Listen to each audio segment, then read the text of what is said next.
Leo ni siku ya tatu Simba Sports Club hapa mjini Ismailia nchini Misri, ikiwa ni kambi kuelekea katika mchezo wetu wa robo fainali dhidi ya Al Masry, na tuko uwanjani hapa katika uwanja wa Suez Canal Authority, ambapo tunaendelea na program ya mazoezi.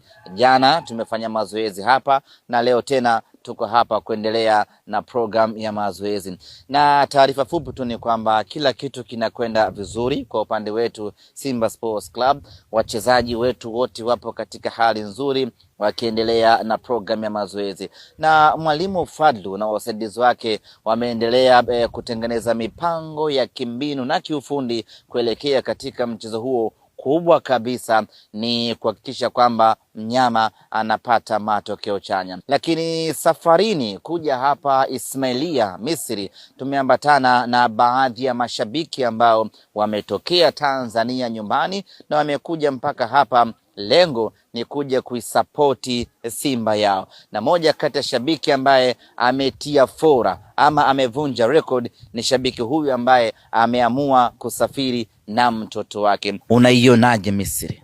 Misri iko safi. Misri iko vizuri, na uzuri sisi Simba tuna historia nzuri kwenye nchi ya Misri.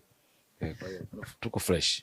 Unaionaje Simba yako tangu umefika hapa siku ya tatu hii leo? Simba ni iko sawa, na kwa kweli natia moyo, na mimi nafikiri kama tumekuja, unasema ule msemo wa ubaya ubwela, tumekuja kuleta ubaya huko ugenini. Umekuja na kijana wako mdogo, kwa nini umeamua kusafiri naye?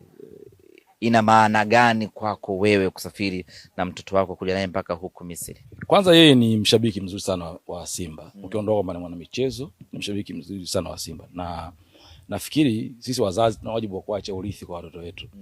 Tunawapeleka watoto shule wakasome, lakini lazima tuachie urithi ambao una maana. Na katika sports kama kuna urithi ambao mimi nafikiri watoto wangu wanapaswa kurithi, ni kuwa mnyama tu.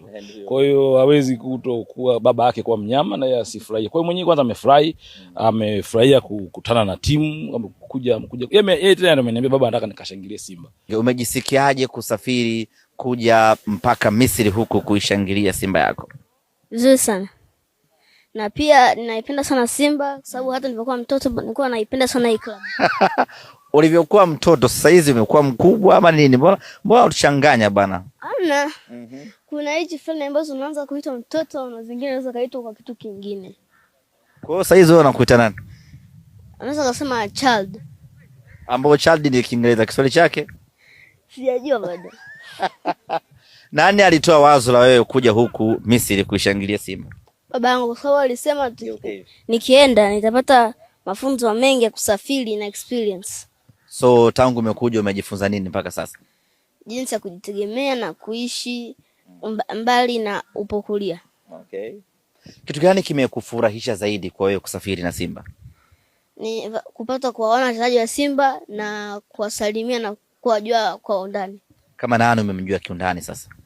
Valentino na Umewajuaje kiundani? Kwa kuwaona au umezungumza nao? Nimezungumza nao. Umezungumza nao nini?